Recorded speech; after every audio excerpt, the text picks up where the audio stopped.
இதோ பாருங்கள், அடியேனும் முடிந்தவரை தெரிந்த இடங்களில் எல்லாம் விசாரிக்கிறேன். உங்கள் தாயாரை அவசியம் கண்டுபிடித்து விடலாம். வேண்டுமானால் வீரநாராயணபுரம் செல்ல வேண்டுமானால் ஒரு முறை சென்று விட்டு வரலாம். சரி நம்பிகளே. மேகவல்லி, இவர்களை உள்ளே அழைத்துக் கொண்டு செல். இருவரும் கைகால் அலம்பி விட்டு வாருங்கள், அமுது செய்யலாம். வாருங்கள். மேகவல்லி. மேகவல்லி, நீ இவர்களை அழைத்துச் செல். அடியேன் யார் என்று பார்க்கிறேன். சுவாமி, வாருங்கள்.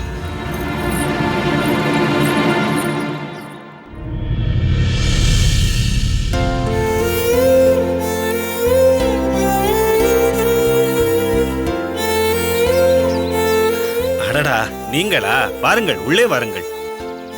இல்லை, இருக்கட்டும். மேகவல்லி கொடுத்த குங்குமச் சிமிழை மறந்து உள்ளேயே வைத்து விட்டேன். அவள் ஆசையாக கொடுத்தது. அதை விட்டு செல்ல மனமில்லை. அதான் திரும்ப வந்துவிட்டேன். குங்குமச்சிமிழை வாசலில் வைத்துக் கொடுப்பது முறையல்ல. உள்ளே வாருங்கள். உள்ளே வந்து பெற்றுக்கொள்ளுங்கள். வாருங்கள்.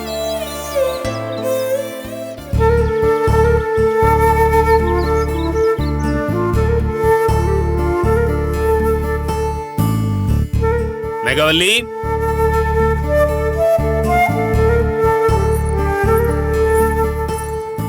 மேகவல்லி, நீ கொடுத்த குங்குமச்சிமிழை வைத்துவிட்டு சென்று விட்டார்கள். அதை மீண்டும் உன் கையாலேயே கொடு.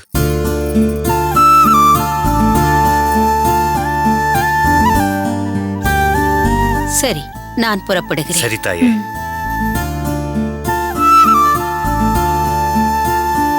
அம்மா,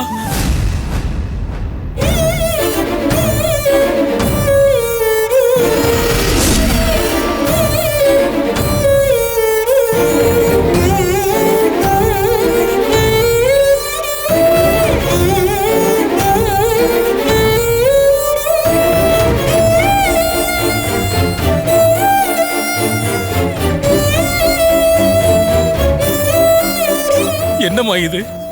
ஸ்ரீரங்கம் வரை வந்தவர் எங்களை வந்து பார்க்கவில்லையே. அரையரே, அப்படியென்றால் இவர்கள் ஆச்சாரியாரை பார்க்க வந்திருந்த அவருடைய பூர்வாசிரம சகதர்மிணி என்று சொன்னேனே, அவர்கள் வேறு யாரும் இல்லை, இவர்கள்தான். அடியனுடைய தாயார்.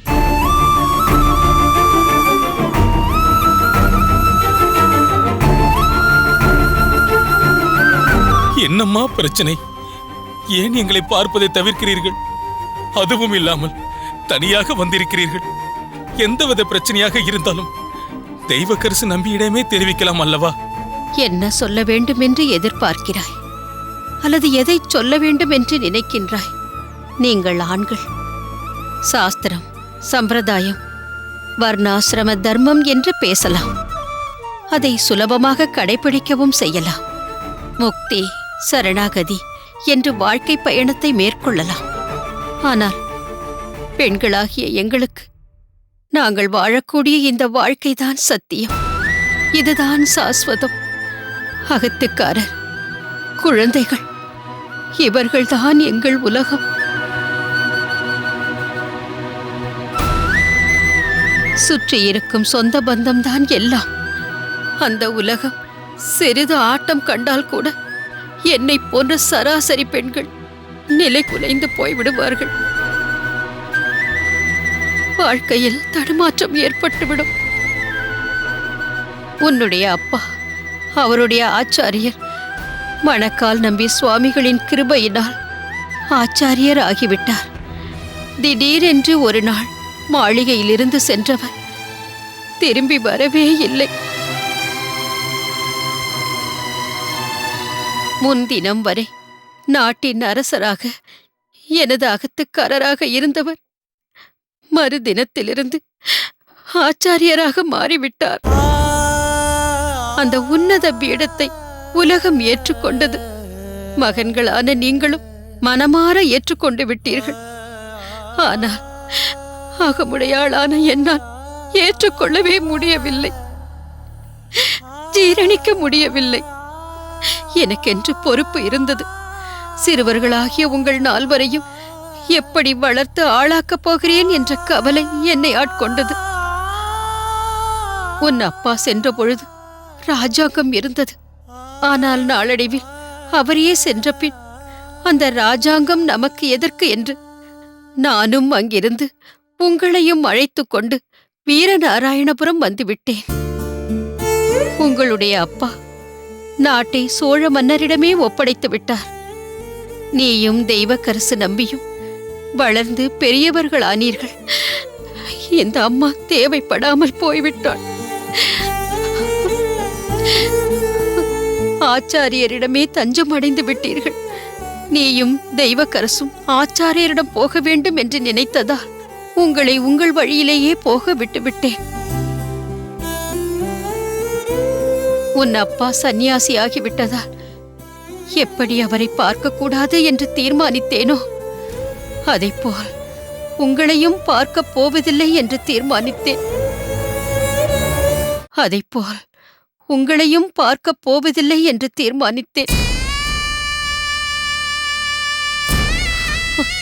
சரி, அப்படி இருந்தவள் இப்பொழுது ஏன் பார்க்க வந்தேன் என்று கேட்கிறாயா? காலச்சக்கரம் ஓடிக்கொண்டிருக்கிறது. இந்த உடல் இந்த உலகத்தில் இன்னும் எத்தனை நாட்கள் இருக்கப் போகிறதென்று தெரியவில்லை. ஏனம்மா இப்படியெல்லாம் பேசுகிறீர்கள்?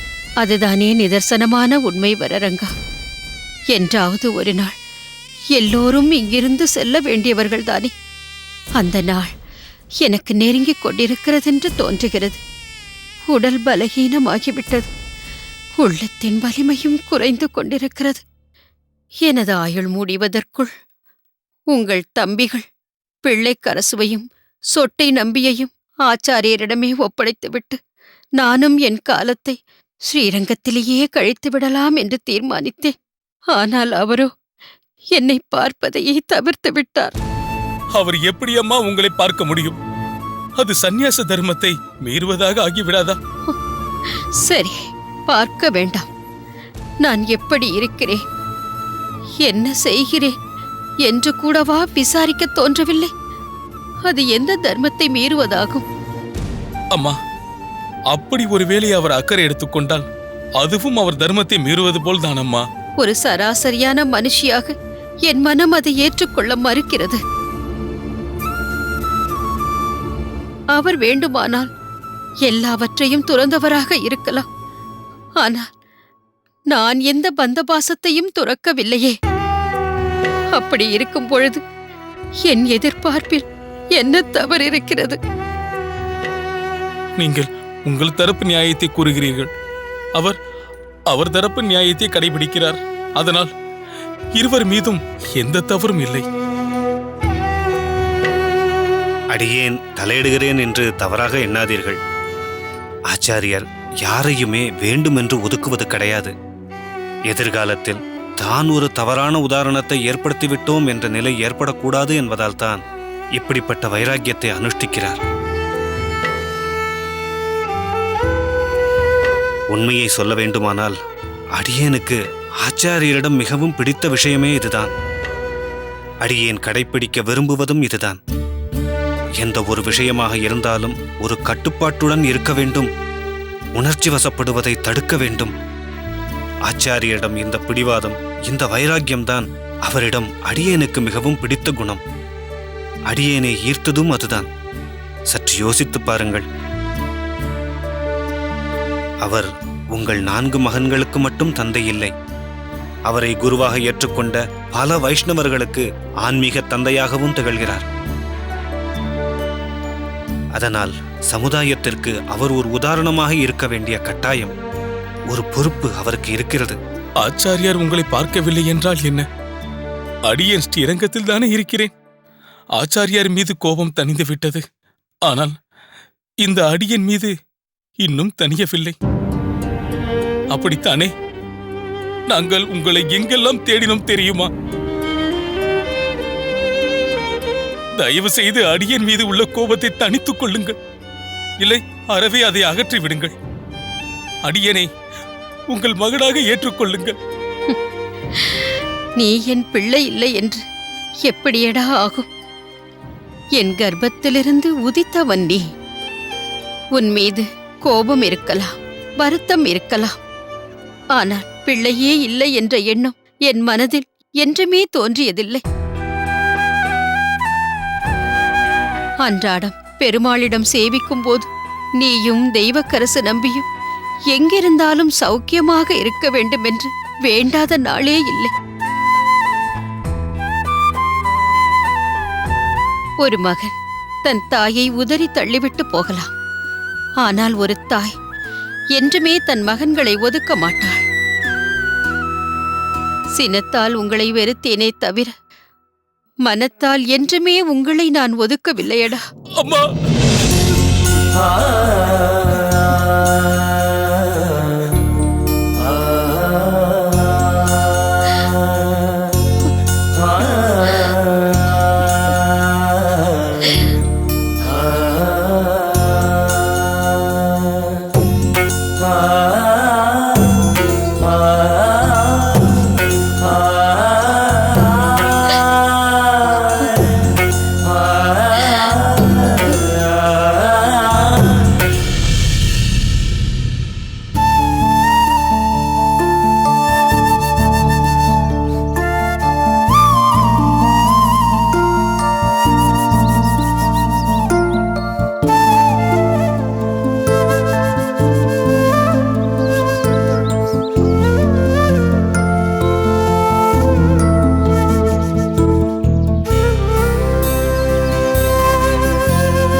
காலம் நமக்கு சாதகமாக இருக்கிறது என்பதற்கு இதுதான் சரியான அறிகுறி. கைலாசம், எதை வைத்து சொல்கிறீர் ஓய்? கைலாசம், யாருமில்லாத சமயத்தில் ராமானுஜனிடம் தனியே பேச வேண்டும் என்று நினைத்திருந்தேன். அந்த வேளை வசதியாக வந்து வாய்த்திருக்கிறதே. இங்கேயே நின்று பேசிக் கொண்டிருந்தாயானால் நீ எண்ணிய காரியம் நிறைவேறாது. அவன் அருகே சென்று நீர் வந்த காரியத்தை முடிக்க பாரும். சரி சரி, வாரும். என்ன ராமானுஜா? வந்தனம் சுவாமி. ராமானுஜா, இன்னும் நீ புறப்படவில்லையா? இப்பொழுது புறப்பட்டால்தானே பொழுது சாய்ந்து இருள் பரவுவதற்குள் காஞ்சிபுரம் சென்றடைய முடியும். வாஸ்தவம்தான் சுவாமி. தாங்கள் இவ்வளவு அக்கறையோடு அடியேனை விசாரிப்பது மனதிற்கு சந்தோஷமாகவும் இருக்கிறது, ஆச்சரியமாகவும் இருக்கிறது. ராமானுஜா, பழைய சம்பவங்களை எல்லாம் நான் அப்படியே மனதில் வைத்துக் கொண்டிருப்பேன் என்று நினைத்தாயா? அன்றைய நிகழ்ச்சிகள் அப்பொழுதே முடிந்துவிட்டது. பாதகமோ சாதகமோ நானும் மறந்துவிட்டேன். அப்படி இருப்பதுதானே ஒரு ஆசானுக்கு அழகு. நீ என்ன ஒரு சாதாரண மாணவனா? அதுவும் சோமியாஜியின் அருந்தவ புதல்வன். நான் தானே இப்பாடசாலையில் பிடிவாதம் பிடித்து உன்னை சேர்க்க வைத்தேன். அன்று ஏதோ ஒரு அசௌகரியம். நானோ ஒரு சம்சாரி, 3 பெண்களுக்கு தகப்பன். பல பிரச்சனைகள் என் மனதில் ஓடிக்கொண்டிருக்கும். அதே எண்ண ஓட்டத்தில் நான் பாடம் நடத்த நீ ஏதோ திருத்தம் சொல்ல ஏதேதோ ஆகிவிட்டது. அதற்காக தொடர்ந்து உன்னிடம் துவேஷம் பாராட்ட முடியுமா? நீ உன்னதமான மாணவன் அல்லவா? சுவாமி, தாங்கள் காட்டும் தயவு அடியேனை புலகாங்கிதம் அடையச் செய்கிறது. குருநாதருக்காகத்தான் சில குறிப்புகளை எடுத்துக் கொண்டிருந்தேன். தாங்கள் இப்போது பேசிய பேச்சுக்கள் அடியேனின் ஊக்கத்தை அதிகப்படுத்துகிறது. கேட்டீர்களா? குருநாதருக்குத்தான் குறிப்புகள் எழுதி கொண்டிருக்கிறானாம். நல்ல வேளை, கைலாசம் வலியுறுத்தி சொன்னதனால்தான் எனக்கும் ஞாபகத்திற்கு வருகிறது. அதாவது நம் குருநாதர் தைத்திரிய உபனிஷத்தை நாளை பிரதான பாடமாக எடுக்கவிருக்கிறார் போல் இருக்கிறதே. ஆம் சுவாமி, அப்படித்தான் தெரிவித்திருந்தார். வேறு ஏதாவது தெரிவித்தாரா? வேறு ஒன்றும் சொல்லவில்லையே சுவாமி. அதை சொல்லத்தான் நான் வந்தேன். நாளை தைத்திரிய உபனிஷத்தை குருநாதர் யாதவ பிரகாசர் போதிப்பதற்கு முன் அதை பற்றிய முன்னுரையை உன்னை போதிக்கச் சொல்லி உத்தரவாகியிருக்கிறது. அப்படியா? ஆமாம் சுவாமி, தாங்கள் சொல்வது முற்றிலும் உண்மை. அதை தெரிவிப்பதற்காகத்தான் உன்னை காண நினைத்தேன். தெய்வாதீனமாக உன்னை பார்த்து விட்டேன், தெரிவித்தும் விட்டேன். நம் குருநாதர் அடியேனிடம் வைத்திருக்கும் நம்பிக்கையை எண்ணி மிகவும் சந்தோஷப்படுகிறேன். மனம் மகிழ ஒரு தகவலை தெரிவித்த தங்களுக்கு அடியேனின் சிரம் தாண்ட நன்றி. ராமானுஜா, இதுவரை நீ என்ன குறிப்புகளை எடுத்துக்கொண்டிருந்தாய் என்று நான் அறியேன். இருப்பினும் நீ நாளை முன்னுரை வழங்க வேண்டியது தைத்திரிய உபனிஷதம் பற்றி. எனவே அதை நோக்கி உன் குறிப்புகளை ஆரம்பித்து விடு. காரணம், இது குருநாதர் யாதவ பிரகாசரின் கட்டளை. உன் முன்னுரையை பார்த்து குருநாதர் ஓஹோ என்று புகழ வேண்டும். மாணவர்களுக்கு நீ கொடுக்க போகும் சிறப்பான முன்னுரையால் குருநாதரின் உதாரணங்கள் அவர்கள் மனதில் ஆழமாக பதிய வேண்டும். நிச்சயம் சுவாமி. அடியேன் இப்போது உத்தரவு வாங்கிக் கொண்டு காஞ்சிபுரம் புறப்படுகிறேன். நாளை குறிப்புகளோடு வருகிறேன். நல்லது. உனக்கு குருநாதரின் பாராட்டுகள் இப்போது இருப்பதை விட இன்னும் பன்மடங்கு பெற என்னுடைய ஆத்மார்த்தமான ஆசிகள். நன்றி சுவாமி.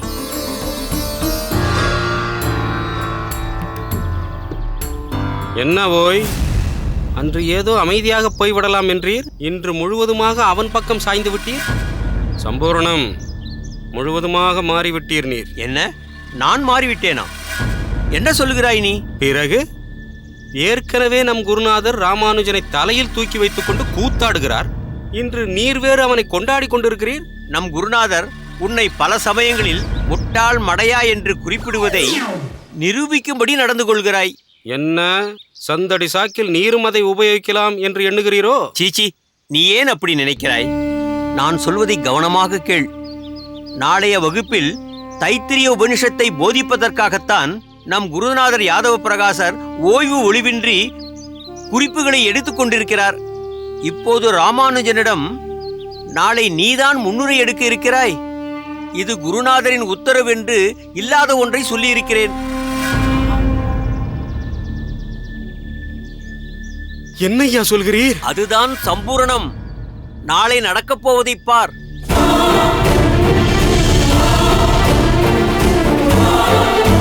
இன்று அவரே வந்து விடுவார் என்று எதிர்பார்க்கிறேன். இல்லை பட்டரே, தாங்கள் எதிர்பார்த்தது போல் திருக்கட்சி நம்பிகள் இன்றும் கோயிலுக்கு வரப்போவதில்லை.